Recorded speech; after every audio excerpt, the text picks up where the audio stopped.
Hey, Joel. All right. Well, thank you all for attending Hate Speech and the First Amendment. I'm Joel Bruckman, First Vice President of the Decalogue Society of Lawyers.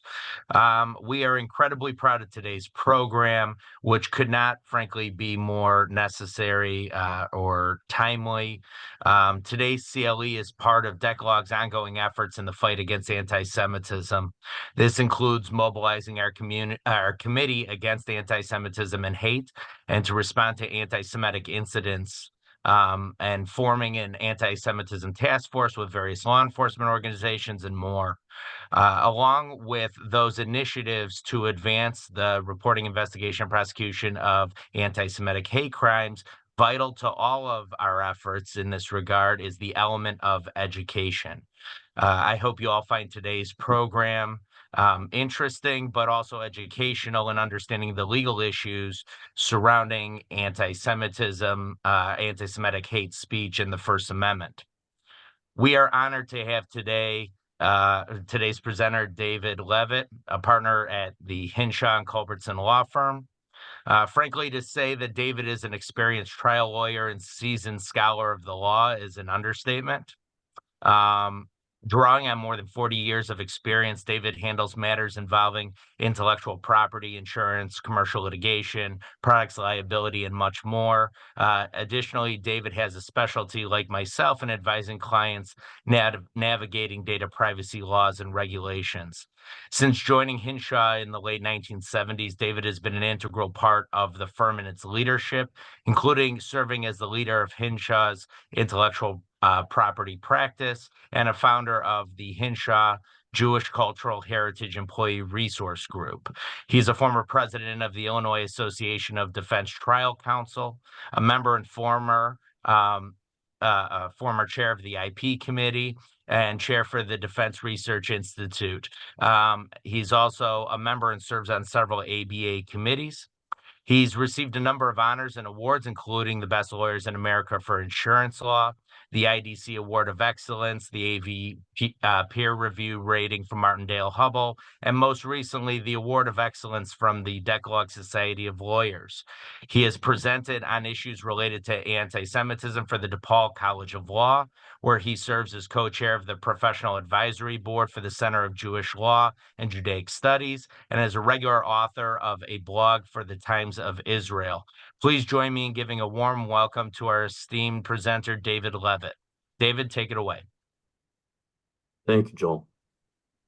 It's interesting. This talk was originally scheduled for June, but because of recent events, of course, there was some request to move it up. And it is probably, hate speech is probably the issue of our times, and perhaps the thing we can do the most about. And it's time for us to do something about it, it seems to me. I'm bringing this to you from a perspective that you may not have heard about very much, because most of the people who talk about this are academics. I've never been an academic. I've been a practicing attorney, both in litigation and transactional, for 44 plus years. And today, I think I'm going to be bringing to you a perspective that you probably haven't heard before, and making some suggestions on an approach that I think are both novel and may work if we can all get behind it and do something about it and find the right facts and the right case. I want to also make a point of thanking the Hinshaw DEI committee. There's been a lot of talk in the press and around about DEI on campuses, et cetera, and whether it foments anti-Semitism or doesn't. Not here at Hinshaw. We formed the Jewish Cultural Heritage Employee Resource Group a few years ago. We're one of the few in a law firm, and they've been extremely supportive, and I want to say thank you to them. So this is me. Great, you get to see another picture of me. These are some of the articles I've written. I want to point out, because I'm not an academic and you haven't been seeing me in the press, that I've been writing and thinking about this for a number of years and bringing a legal and a trial lawyer's perspective to some of these issues, which is something you don't see very often.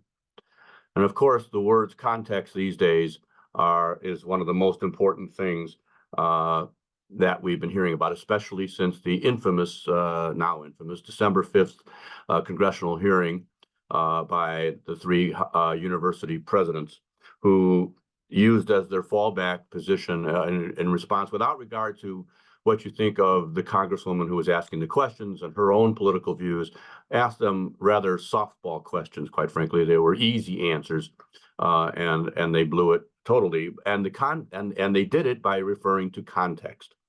One can say that's in certain contexts, and that context never matters in certain things.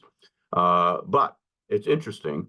The IHRA definition of anti-Semitism, of which I've written and spoken, specifically says that in deciding whether something is or is not anti-Semitic, it gives examples, and it only says that they could be anti-Semitic, taking into account the overall context. They mean context much differently than the three university presidents did, but it doesn't mean that context doesn't matter. It just means that they used it completely wrong. And for one of them to be a law professor who teaches constitutional law to not understand that and not understand the issues that we're going to be discussing today is itself part of the problem.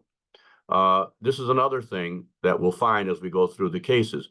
And one of the axioms we all learn in our first weeks in law school is that bad facts make bad law. And as we go through the cases, we will see that, in fact, the cases all involve facts that don't really answer the question the way it should be. And we really need to find the right test case if we want to. And I want to point out that even though this is an event sponsored by the DePaul Law School Center for Jewish Law and Judaic Studies, by the Decalogue Society of Lawyers, the oldest organization of Jewish lawyers, founded in 1934, the same year as my law firm, and from my Hinshaw and Culbertson Jewish Cultural Heritage ERG. I'm not talking about this from merely a Jewish perspective and dealing with anti-Semitism, because the issue of hate speech affects many communities, and it affects them. And lately, of course, anti-Semitism has been the main thing. But this talk is not about anti-Semitism specifically. It's about hate speech as it impacts any community, and we should all, in all communities, be getting behind doing something about it. And where does this all start? Where does the law, the jurisprudence start? It really starts with Justices Oliver Wendell Holmes and Louis Brandeis.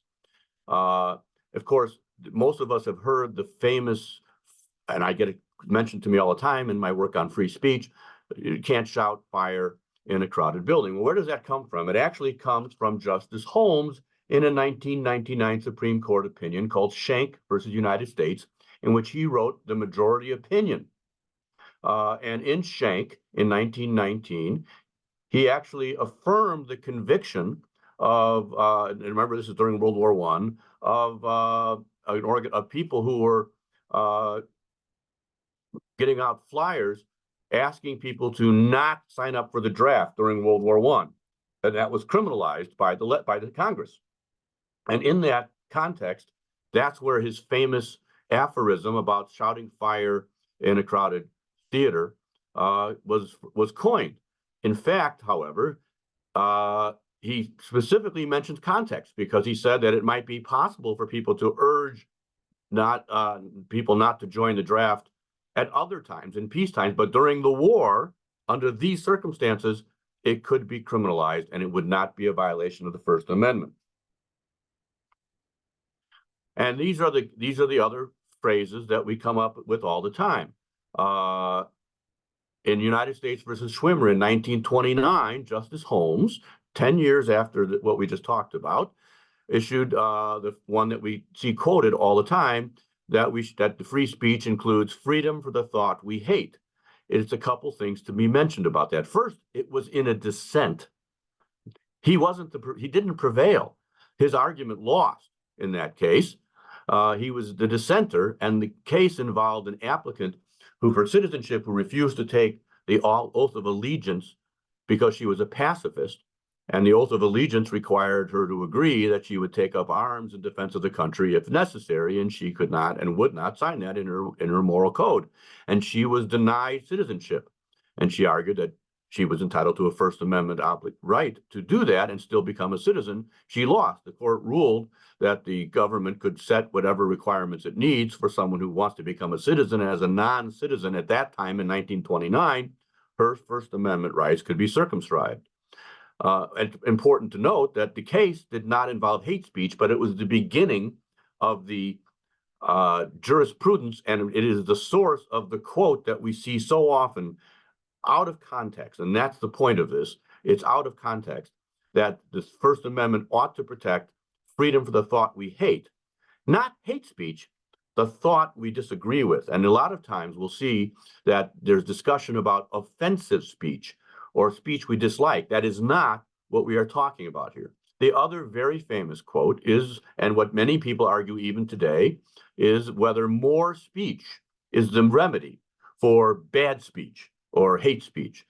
Most people, many people argue that that's true. Where does that come from? It comes from Justice Brandeis's concurrence in Whitney versus California. Again, by the way, not the majority opinion, not actually the law of the case, not what the Supreme Court ruled, but in his concurrence.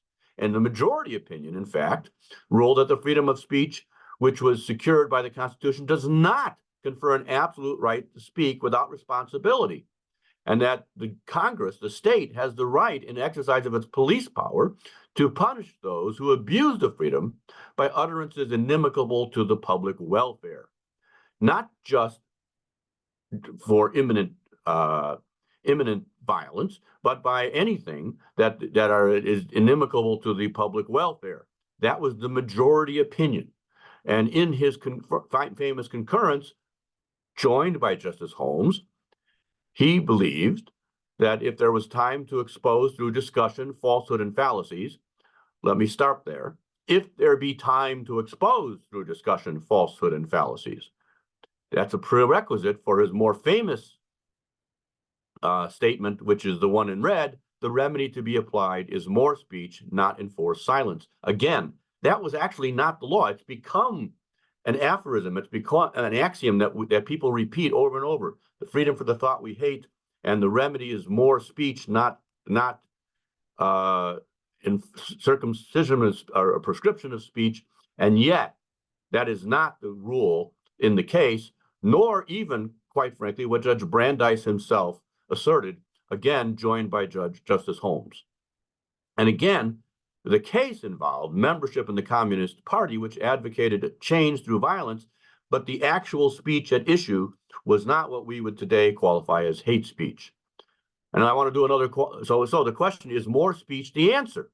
Especially in this era, where people only see the news that they themselves have asked for, siloed news, echo chambers, and a refusal to engage in dialogue. If anybody on this call has followed the BDS and Students for Justice and Palestine movements and the comments they say and what they say internally, which is available online, and I think I quote some of it in one of my articles, their principle is no normalization, no dialogue, no discussion. It is hard for more speech to be the answer and for dialogue and debate to be the issue when the people who on one side of the question refuse, as a matter of policy, not to engage in a dialogue.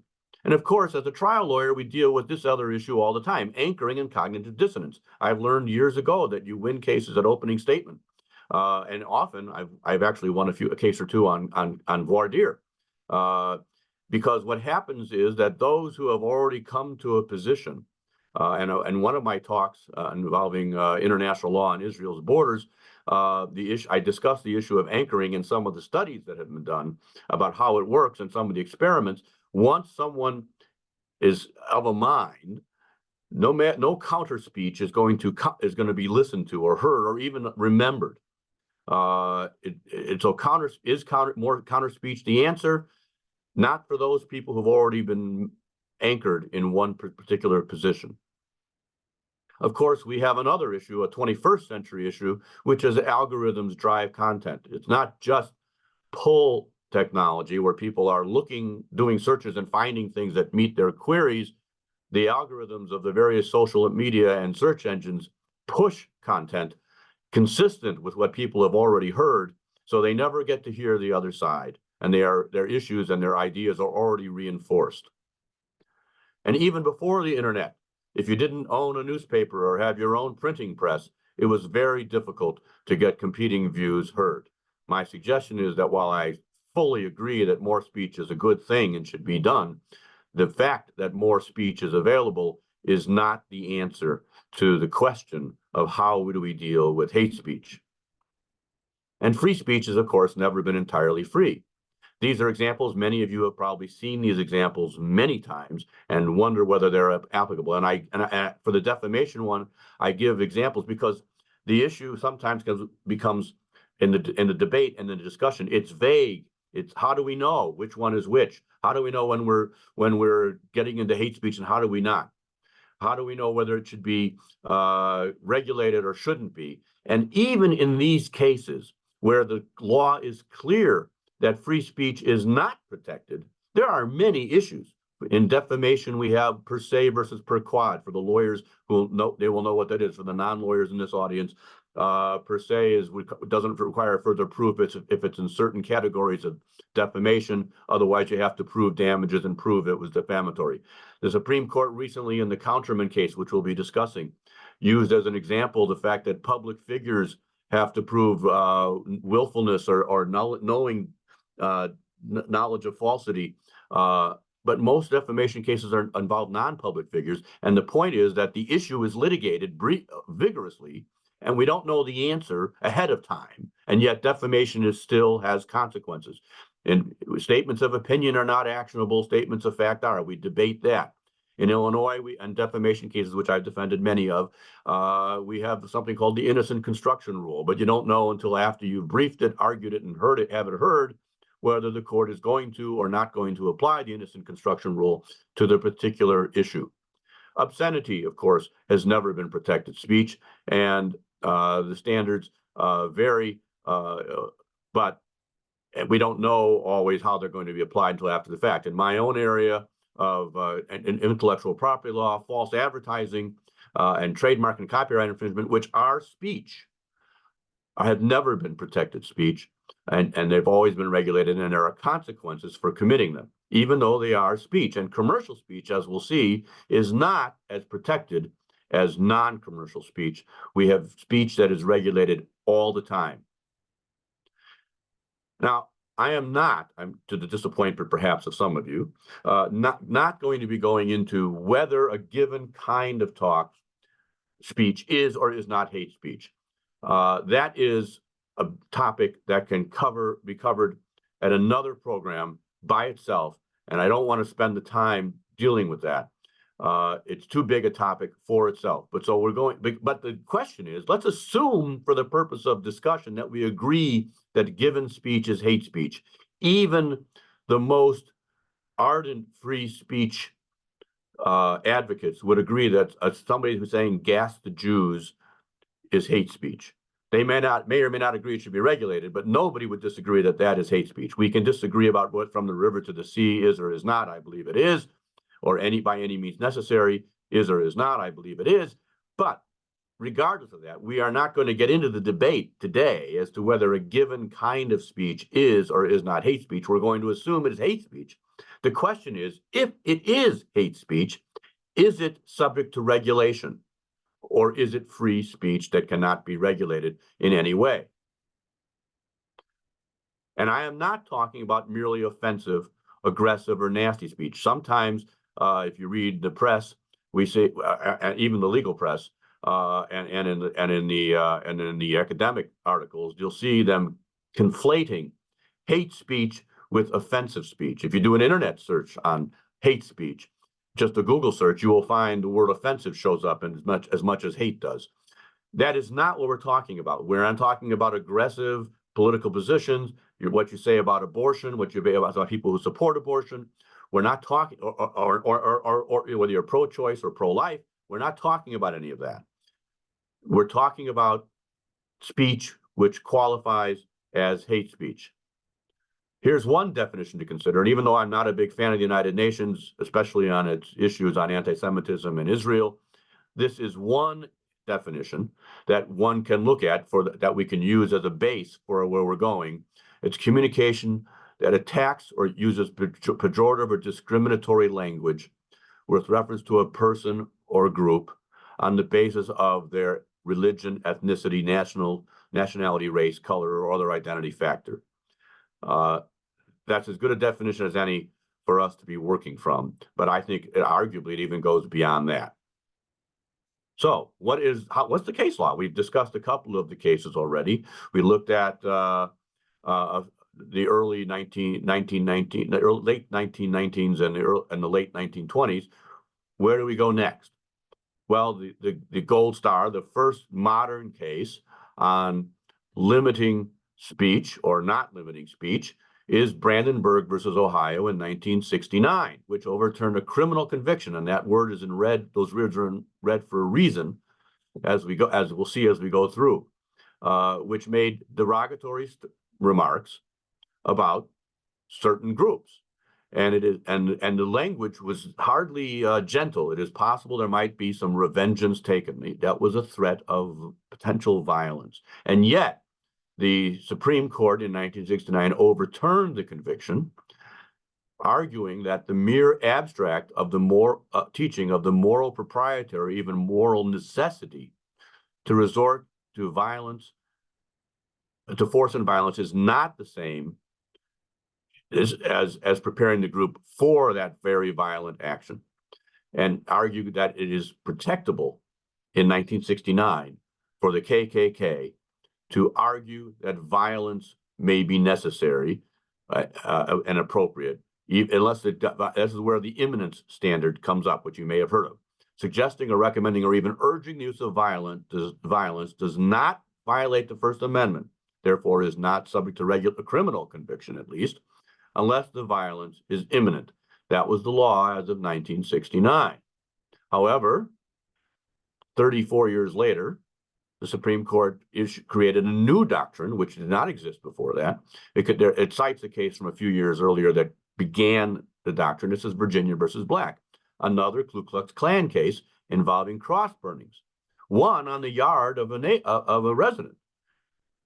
The Virginia statute prohibited cross burning with an intent to intimidate. The words intent to intimidate are in the statute, but it created a presumption that doing it was evidence of the intent, without more. If you did a cross burning, it was evidence of an intent. And the court goes through the long history of cross burnings to discuss why that presumption might be understandable. But because it was a criminal case, not a civil case, the court held that cross burnings could not be criminalized unless there was a mens rea requirement. Mens rea for the non-lawyers is a requirement in almost all criminal matters that requires a certain sort of mental state. As we'll see, the Supreme Court has now, just this year, argued that recklessness can be enough in the speech context, but it's some intent element is required for a criminal conviction.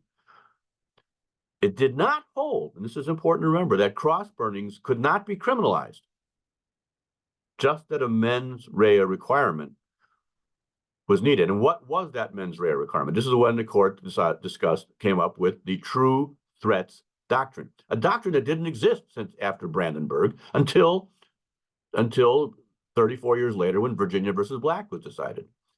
The speaker need not intend to actually carry out the threat. Instead, it just has to intend to create a fear of violence and from the disruption that the fear engenders. But the threat, according to the court, was that the person would have to fear would be of bodily harm or death. Threats of other kinds of well-being are not considered by the court. It doesn't discuss it one way or the other. In my view, the court didn't go far enough, and it leaves an open question because there's been no cases since then that considered what I'm about to show you. What if the Virginia versus Black case had been a civil action brought by the person, the family, who's had the cross burning on their lawn? Same speech, same audience, different plaintiff. Would we have a different result? We don't know. I would suggest we should, but we don't know. What about hate speech that doesn't threaten violence or bodily harm, but creates an oppressive and chilling environment? And these are examples that are recent regarding the anti-Semitism on campus, but it's not the only one. None of these examples threaten bodily harm to the Jewish people on campus.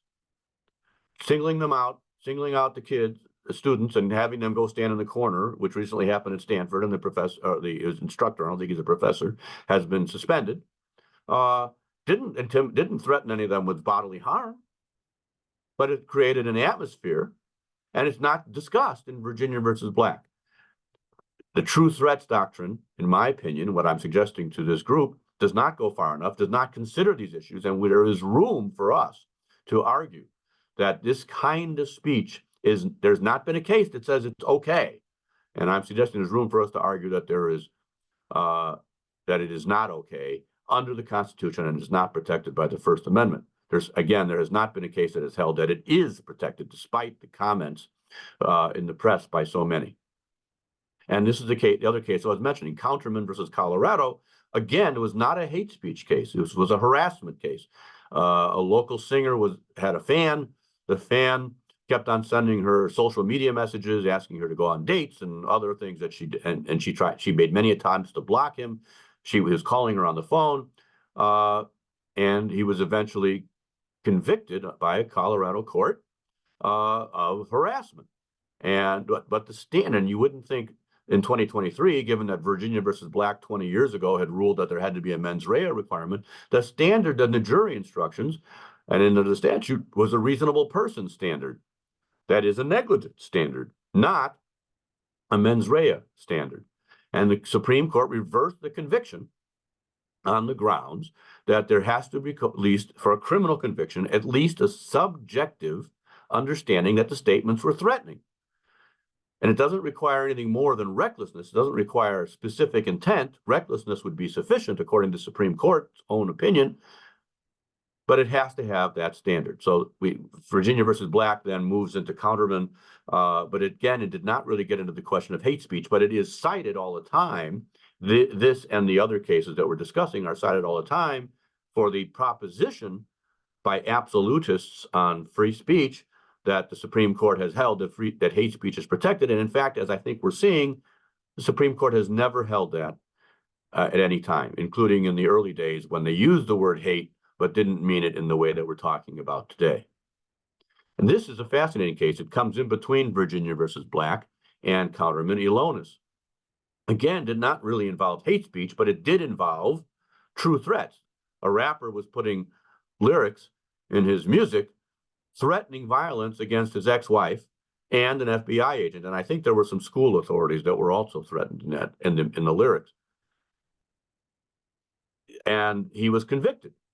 But the jury instruction was, again, that used a reasonable person standard and didn't have a criminal specific intent. We're again talking about criminal law. The court specifically notes that the reasonable person standard did not apply, and he couldn't be convicted on it under criminal law because that applied to civil litigation and tort law, which raises the question, which Elonis did not answer, is what if the case had not been a criminal case, but had been a tort case brought by the ex-wife and the FBI agent? Same speech, same audience, same location, everything's the same. The only thing that changes is the setting. That is, the plaintiff is not the government in a criminal prosecution, but instead are the people who are the victims of the hate speech, or not of the hate speech, of the true threat. And the standard could not the reasonable person standard be grounds for liability, including injunctive relief in that setting. It is interesting that on remand, most people don't realize this. I went back and looked it up. The Third Circuit upheld the conviction. It didn't send it back down to the trial court for a new trial and proper jury instructions because it ruled that the reasonable person standard instruction was harmless error because the evidence was so overwhelming that he would have been convicted even under proper jury instructions. I find that a remarkable comment, and that's a very unusual kind of appellate ruling after having been reversed by the Supreme Court. and yet it occurred in aloneness. That shows you how bad his comments were, but it also shows you that the court may very well have come to a different result had the case been presented in a different setting. And this is a very famous Supreme Court case. In between all these cases, it's after Brandenburg, but before Virginia versus Black by about 20 years. And it's been cited in the context of the BDS movement often, especially with state statutes that have been passed, including here in Illinois. There was one in Arkansas, there was one in Texas, which banned investment in vehicles that supported BDS, and other ones that banned the state from doing contracts with people unless they gave a statement that they would not engage in BDS or boycott Israel. That's what this case is cited for, but it has much broader application than that. The NAACP launched a boycott of white merchants, and the plaintiffs were the white merchants. But the boycott leaders weren't threatening the white merchants. They were threatening African Americans who patronized white-owned stores.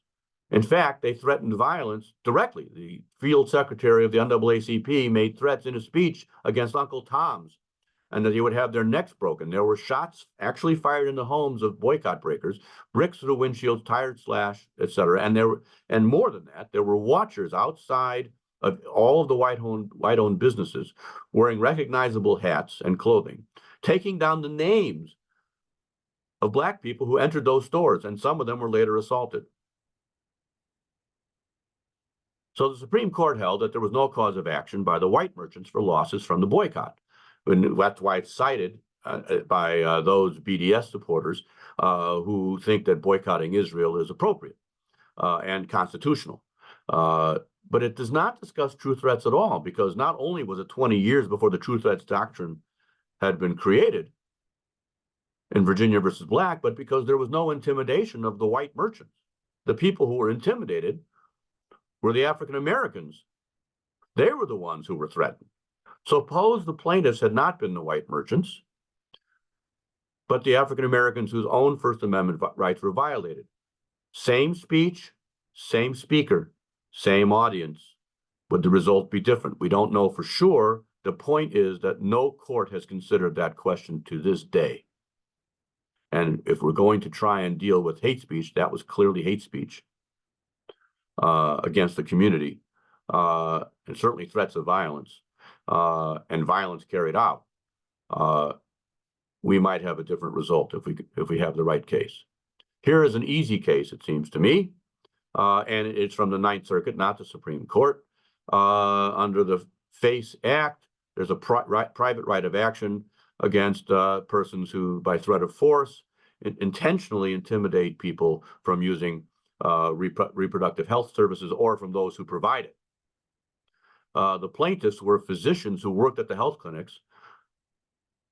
The defendants had published guilty and wanted posters with photos, names, and addresses of the physicians, and they identified other doctors who had performed abortions and subsequently been murdered. It's hard to imagine a clearer case of true threats than that. And the court found that there was even though there was no evidence that those who published those posters had themselves committed any violent acts or personally intended to do so. And this is the key phrase.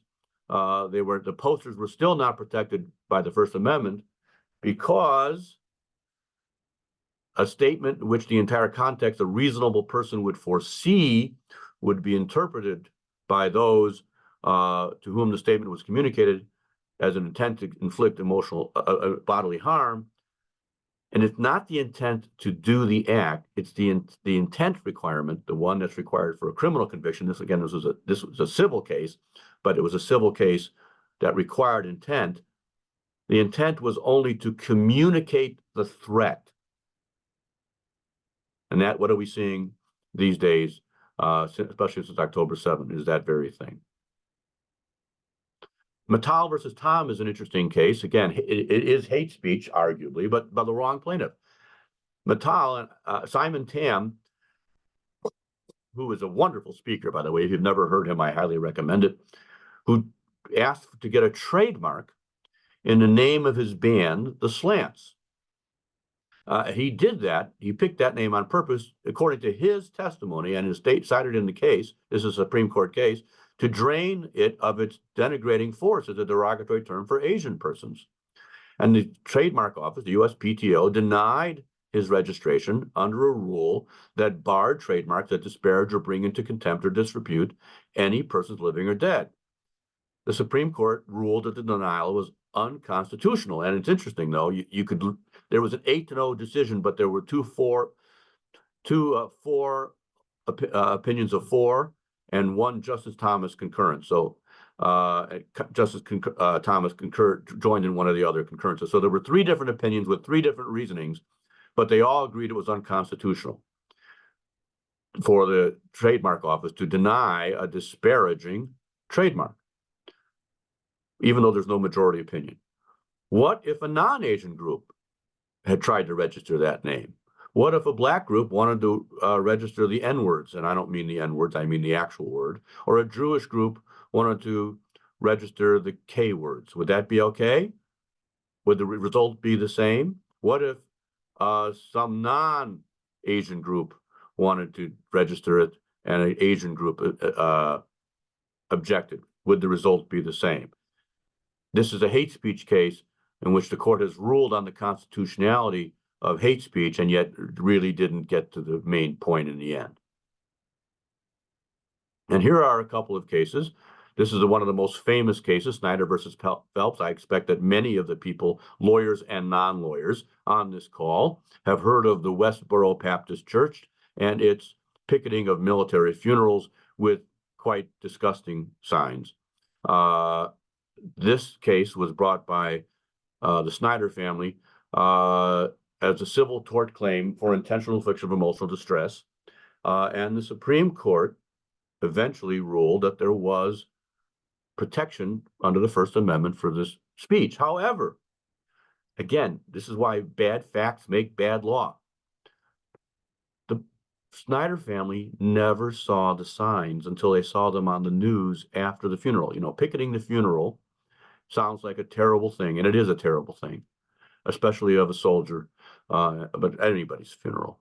And yet, the facts were that Snyder never saw the signs and couldn't hear the protesters they didn't interfere with the funeral service, and they could not be seen or heard from the service.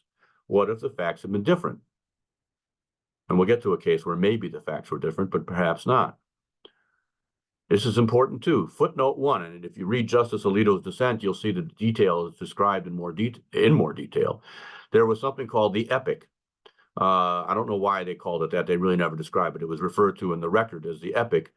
The epic was Westboro, in addition to protesting at the funeral itself, posted online that the Snyders did see this, which attacked them as Catholics and supporting satanic Catholicism taught Matthew to be an idolater, and that basically they and he deserved what he got. The court didn't. That's clearly hate speech in my view, but I suppose we could debate that again. We're not here to discuss what does or does not count as hate speech. We're assuming it is hate speech for the purpose of discussion. I think the court considered it to be that, but the court ducked the issue because it was not properly in the record and not fully briefed. What if it had been? What if the court had considered the epic? Would the result have been different? The court also refused to apply the captive audience doctrine, citing cases that hold that the burden normally falls upon the viewer to avoid further bombardment by simply averting his eyes. And that, of course, is the famous Skokie case, the Skokie Nazi march case, which, of course, never happened in Skokie. The march actually occurred in Chicago because the Nazis were afraid of the counter-protests that were being organized. But in the case, the Seventh Circuit and the Illinois Supreme Court, in a separate opinion, ruled that they could march, even though they chose not to in the end, on the basis of the captive audience, or the opposite of the captive audience doctrine, that those who were offended could simply not look. And in Snyder versus Phelps, the court decided that that was also true. Again, they didn't consider the epic. And even then, even with all that, the court itself expressly limited its own holding. People don't mention this when they cite Snyder versus Phelps as evidence that hate speech is protected hate speech.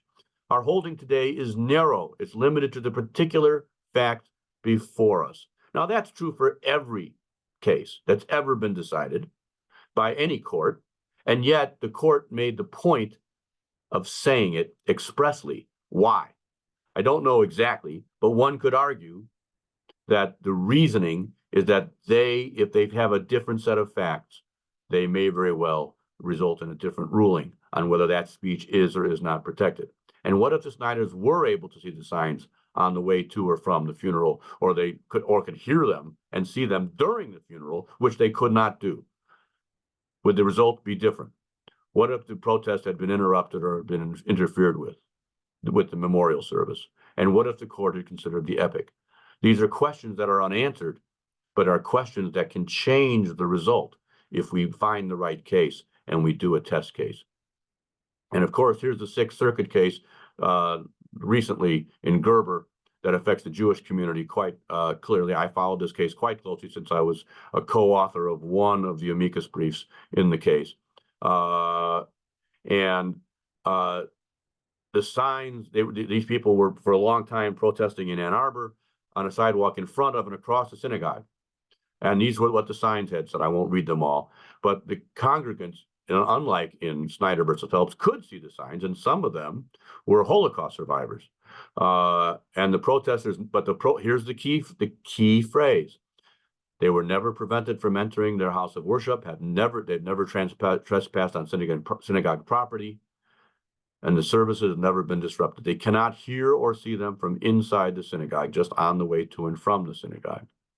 The court found that while the Holocaust survivors had standing to sue based on Snyder, wrongly in my mind, because again, in Snyder, they couldn't see the signs, here they could, the content and form of the protests demonstrate that their concerns were public matters, the American-Israeli relations, except for that's not true. Resist Jewish power has nothing to do with American-Israeli relations, nor does Jewish power corrupts, nor does No More Holocaust movies and some of the other signs. They had nothing to do with American-Israeli relations. But I've read the briefs, both in the trial court and the record in the trial court and in the appellate court. And it's possible I missed something. I don't claim to be omniscient, but the litigants never raised it this way. They never asserted that they never debated the American-Israeli relations issue. The court was wrong, but it was not properly in the record. So we're going around to hate speech and speech generally. Michael Jordan wins $8.9 million on a speech claim. This is an article I wrote after that verdict involving commercial speech. I don't have the whole article here, but here's the point. 2 Chicago area grocery stores ran ads in a special issue of Sports Illustrated congratulating Michael Jordan on his election to the Hall of Fame. And then they said, and by the way, get some groceries here. We have a sale. He sued under the Illinois statute for right of publicity. By the way, the passage of that statute was how I became an intellectual property lawyer in the first place. Right of publicity is the first area of intellectual property that I worked on. Not the Jordan case, but way back in the 90s. And the jury in one of the cases awarded him $8.9 million. Interestingly enough, that's not the one that went up to the Seventh Circuit. The one that went up to the Seventh Circuit, we don't know what happened. I think they settled it after the Seventh Circuit allowed the cause of action to proceed after a motion to dismiss was denied. The ads were clearly speech, right? They're ads, they're words, they're pictures, they're speech, and yet they resulted in substantial consequences in a civil lawsuit. Speech and consequences went together. And speech and consequences can go together all the time. We talked about that before. In commercial Hudson versus public service, the court adopted a 4-factor test for regulating commercial speech. It specifically says that commercial speech is not free speech. It's protected speech. It's just less protected than non-commercial speech. That is, it can be regulated by the government. In this case, the court ruled that a regulation that completely banned a utility from advertising to promote the use of electricity violated the First and 14th Amendments. And this is the four-factor test. Is the speech about a lawful activity, or is it misleading? Think false advertising, by the way, but doesn't have to be that. Lawful activity. Does it relate to a substantial governmental interest? Does it directly advance that governmental interest? And is it more extensive than necessary to serve that interest? That is a four-factor test. We use multi-factor tests in the law every day. I'm going to go back. We don't know the answer to them before the court applies the four-factor test. Or any multi-factor test in trademark law. We have the Polaroid test, which is depending on which circuit you're in, is the 8 or 9 or 7-factor test. Copyright law, we have fair use doctrine, and in many other areas, we have multi-factor tests. It doesn't chill speech. We don't find them. We don't argue they're too vague to be applied. We don't argue they're violations of the First Amendment. We use them. We apply them. And it should apply, and this is equally true as to any other kind of speech, including commercial speech, which I'm suggesting that this kind of test can be used if we get to the question of regulating hate speech. So to date, no case has actually considered the issue. Snyder and Gerber ducked the issue or did not have it presented to them. Criminal cases suggest it can be regulated as long as there is a mens rea. Mattal and Claiborne had the wrong plaintiffs. Alona suggests a civil case could be used, and Hudson's four-factor test can be easily applied.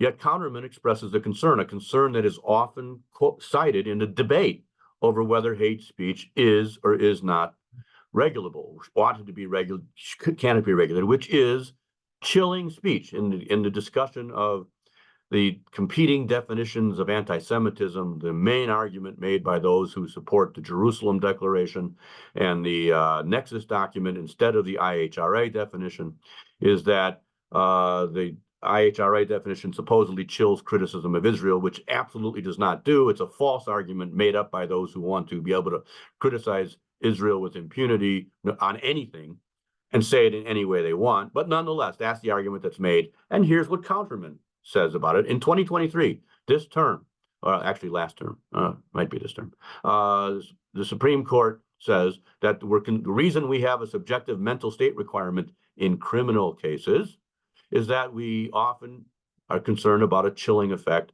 because the speaker may be unsure about which side of the line his speech falls on. And he may worry that the system will err and count speech that is permissible as instead not permissible. And then it uses, this is again a quote from the second paragraph here is a quote from Counterman. Again, defamation is the best known example. False statements, and I put this phrase on purpose, no constitutional value. Yet a public figure cannot recover for injury unless the speaker acted with knowledge or reckless disregard as to falsity. Except that's a false equivalency, because most defamation cases are not against public figures. I defended case after case after case in my career over the years, which the plaintiffs were not public figures, and that standard never was even thinking to be applied. The negligence standard applied, and yet speech is still has consequences if it is defamatory or false, even if it doesn't meet the intentional or reckless standard as set out in Counterman. And even if there's a scienter requirement, it's still speech if the speaker intentionally or with reckless disregard speaks, there's consequences. So his or her speech is chilled. So the chill speech argument doesn't really, even though the Supreme Court just said it this past term, doesn't really carry much weight when you consider the facts of the case and the context again of the case.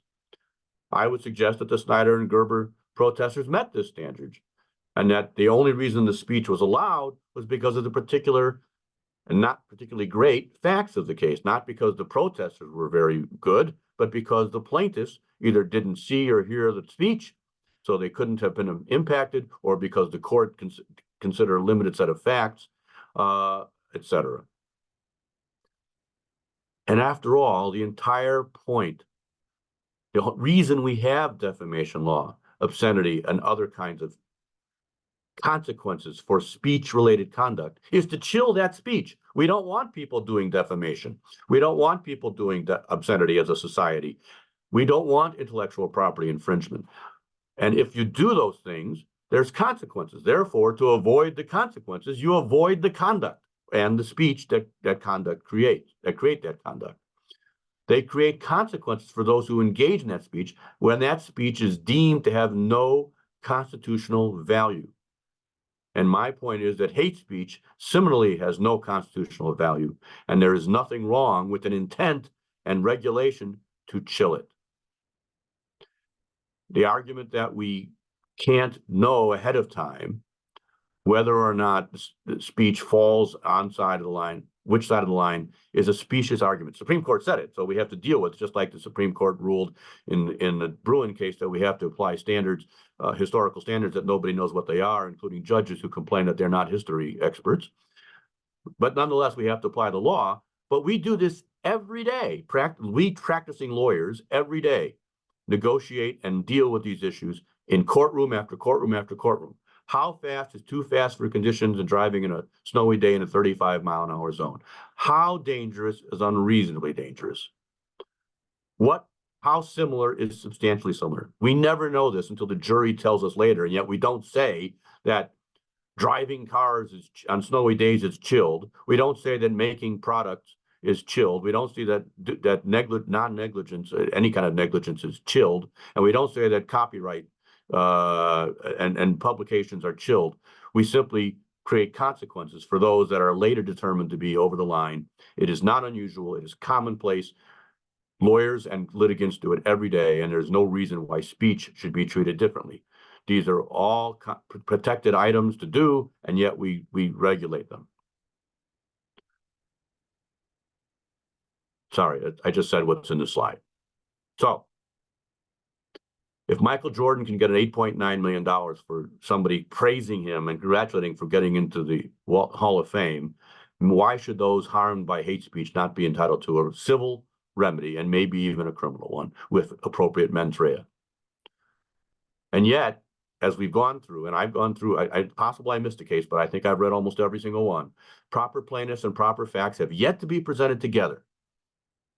And if we want to explore this issue and we want to curtail speech, something we can do if we think it's appropriate, and I do, obviously, we want to explore this issue, we need to find the right test case to get it up there. More speech, in my opinion, while cited as an aphorism, as an axiom, is not a remedy in an era of siloed echo chambers and anchored recipients of evidence. Counter speech is disregarded too often, not even heard, not remembered, especially in an era where those who engage in the hate speech, especially but not solely in the anti-Semitism area, on both the left and the right, are not amenable to dialogue, are not amenable to discussion, are not amenable to debate. Thank you. Excellent, David. Thank you so much for that presentation. It was a wealth of information and knowledge, and I'm frankly grateful that the slides were sent out ahead of time, because I imagine myself and others will be taking a look at those. We have some questions in the chat, and in the interest of time, I'm going to invoke MC privilege to maybe combine a couple of them where I think there's some overlap. So we have one question here about, can you address the intersection of the current jurisprudence on free speech in the context of the Department of Education guidance to universities under Title VI and the obligations to provide a learning environment free from harassment and intimidation? And part and parcel with that, there was another question, so I'll just kind of throw it in. Do you think there's a distinction with respect to private universities versus public schools with public students? On the private versus public, the jurisprudence is fairly clear that private institutions, such as the search engines, in fact, that case is, I think, coming up at the Supreme Court this term, do not have First Amendment obligations. Most of them have adopted their own policies, which speech policies, which prohibit that on their own. So the question on those cases often comes up to be, are they enforcing their own rules as they themselves have established them?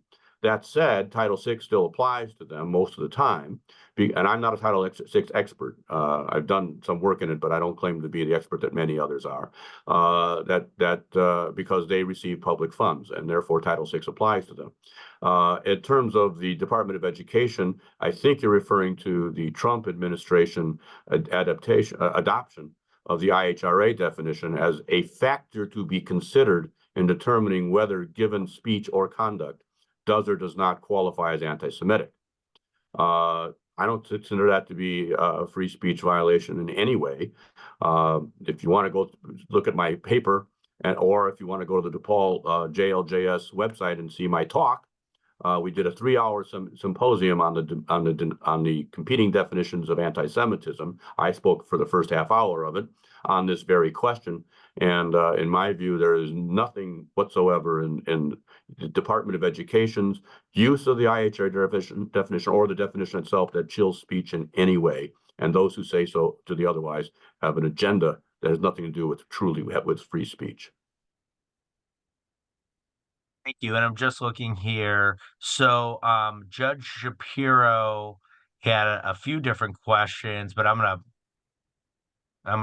combine them here. So he was asking about there being an update to the true threats doctrine from last term, and I think you may have touched on it, but he cites a couple specific cases. What about the Rav case? Doesn't that protect hate speech? It's from a viewpoint of discrimination, isn't it? And then he also mentioned the Rudy Giuliani, Ruby Freeman case. And forgive me if that wasn't in the same context, but do you have any thoughts on those? Well, the Rav case was another criminal case, and it was another cross-burning case. So, and it's cited in Virginia versus Black. So I haven't gone, because it's cited in Virginia versus Black, and I have read Rav, but I haven't gone back and studied it the way I have Virginia versus Black. So I can't answer the questions as specific as I ordinarily would want to, but I believe it was a criminal case against teenagers, and I believe it applied the same basic principle. It was a predecessor, but at Virginia versus Black, then used to create the true threats doctrine. So I'm going to go ahead and pose my own question here. Recently, Illinois passed an anti-doxing statute, similar to those in other states, including Oregon. And it seemed like some of the case law that you spoke about, one case in particular, the NAACP. The Claiborne case, yeah. Yes, exactly.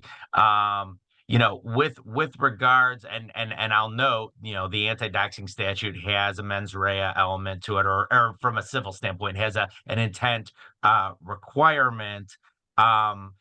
Do you have any anticipation on your knowledge of the precedent as to the potential constitutionality or lack thereof with respect to that statute? And, in the context of anti-Semitism, one of the things that we are seeing is, particularly on social media, is the videotaping of individuals and a request to identify those individuals and publish, their identities, their occupations, and whatnot, who tear down posters of those kidnapped in connection with the terror attacks of October 7th.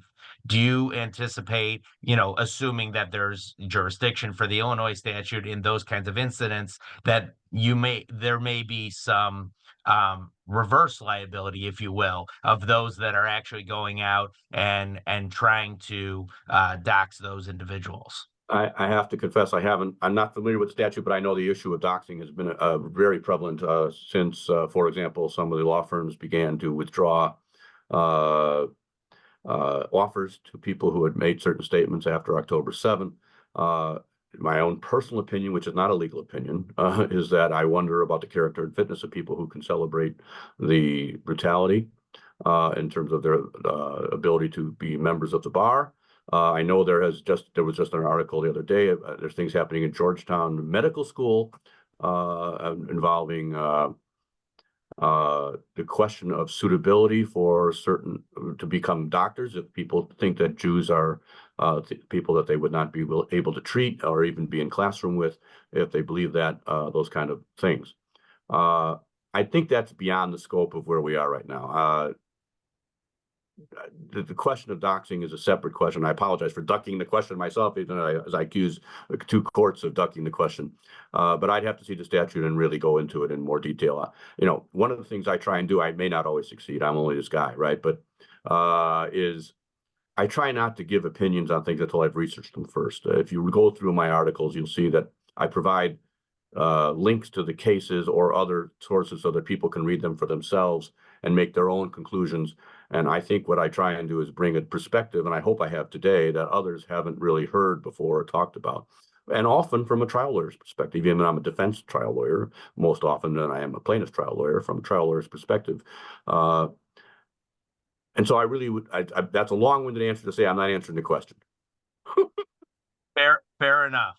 And very lawyerly like to do. Except for the sticking out the tongue at the end. Sorry about that. Oh, not a problem. Not a problem. I'm just making sure here.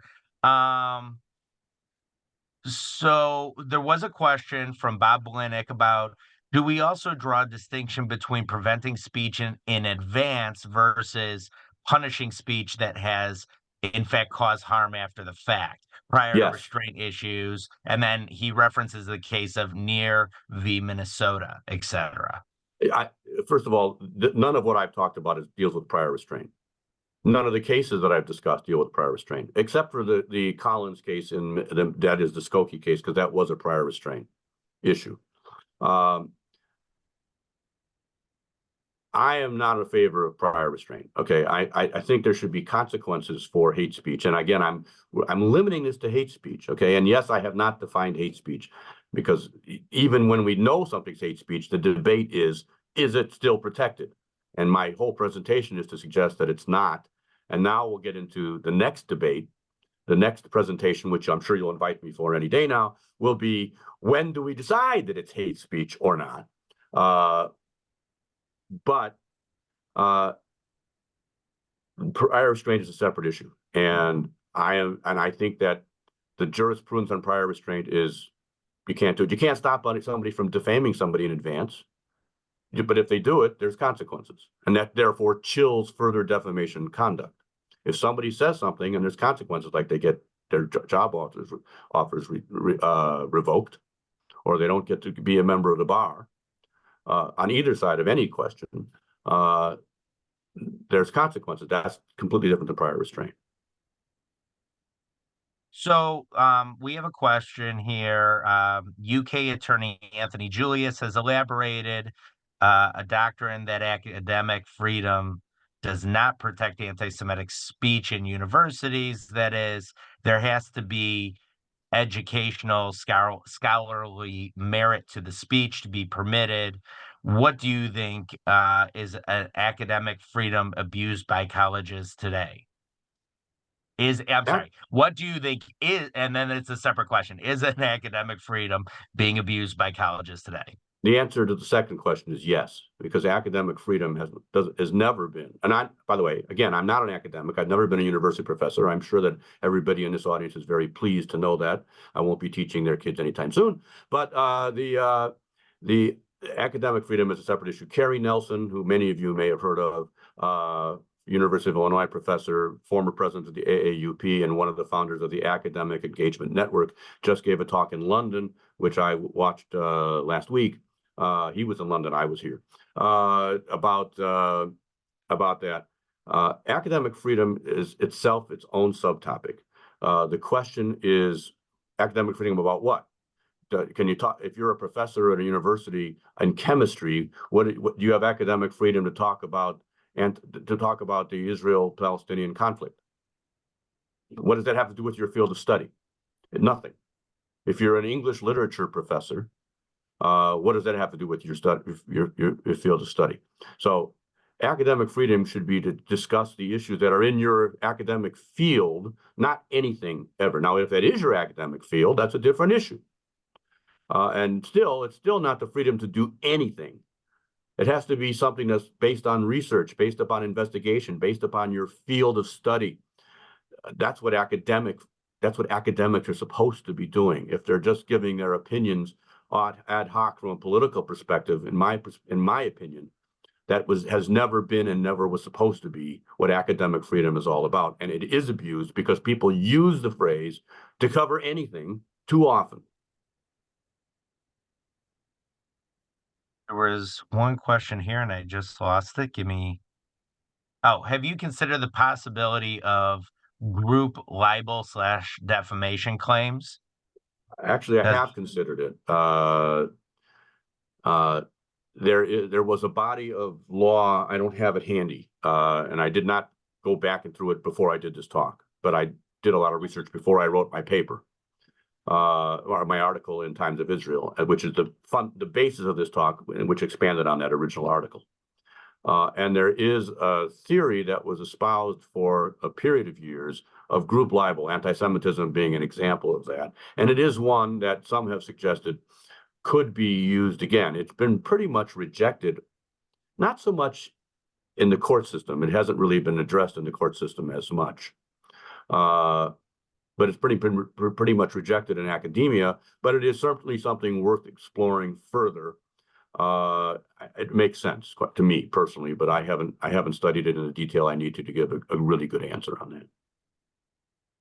So Bob Blinick wants to know, because this was covered by the December 5th college president's responses before Congress, do you draw a distinction between First Amendment and campus harassment? A distinction, no. I've used some of the examples in one of my slides that I consider to be not true threats as the Supreme Court has defined it yet, but still create an oppressive, intimidating, chilling atmosphere for students who are hiding their identities, et cetera. I consider those to be potentially actionable, and not having been ruled to not be actionable by the courts. Now, there's clearly examples of intimidation, right? And disruption. We of course had the Berkeley 8 in California, where they disrupted speeches. We have what happened with the reported story, or the reported stories of what happened with the kids in Cooper's Union who were locked into their library by the administration while people were out there. We have any number. When I gave a talk on this with Stand With Us 3 or 4 or 5 years ago, we had videos of people who were getting up and intimidating the pro-Israel speakers and the pro-Israel students in the room. Yes, somebody I see has talked about the angry mob hunting the Jewish teacher at the Queens High School. Exactly the same thing. That's not speech anymore. Under any circumstances, that's conduct, not speech. They may be doing it through speech, but the menacing body language, the actual approaches to people goes past speech and goes to harassment. Tearing off a mezuzah from a dorm room, that's not speech. There's all sorts of things that can be done that have nothing to do with speech as well, and that are not protected conduct. Very good. Well, I believe we've addressed all the questions. So, David, I just want to thank you again so much for the informative presentation. It really was a delight. It was very educational. And we so much value all your time and effort in preparing your remarks. You are not wrong to say that we will be welcoming you back. If you could just stick around for another couple hours, that'd be great. No, we are so honored to have had you. Thank you so much for all this. And I just want to say that I think that, this presentation is particularly important. And, of course, at this time, we are also on the heels of Decalog's 90th anniversary, which, this organization has lived through various times and rises of anti-Semitism and dealing with these issues. And we so much welcome having you to be such a valuable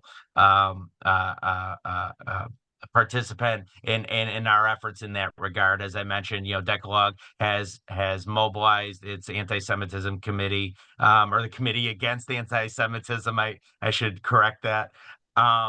And we just very much thank you. For those who are on this, because we did open this CLE up to non-Decalogue members. For those who are not members of Decalogue and may be interested in joining and hearing more content like this from David, as I said, we're definitely going to get him on the books again come next year. And want to, assist in our mission, which includes, this fight against anti-Semitism. Do not hesitate to reach out to us. You can email Aviva, our executive director, or myself. But go ahead and use decaloguesociety@gmail.com. And we need all the help we can get from everyone. So again, David, thank you. Thank you to all of you who attended today. And we're now putting up on the screen the survey. If we just ask that you just take a quick moment here to populate that. And then we will conclude the class.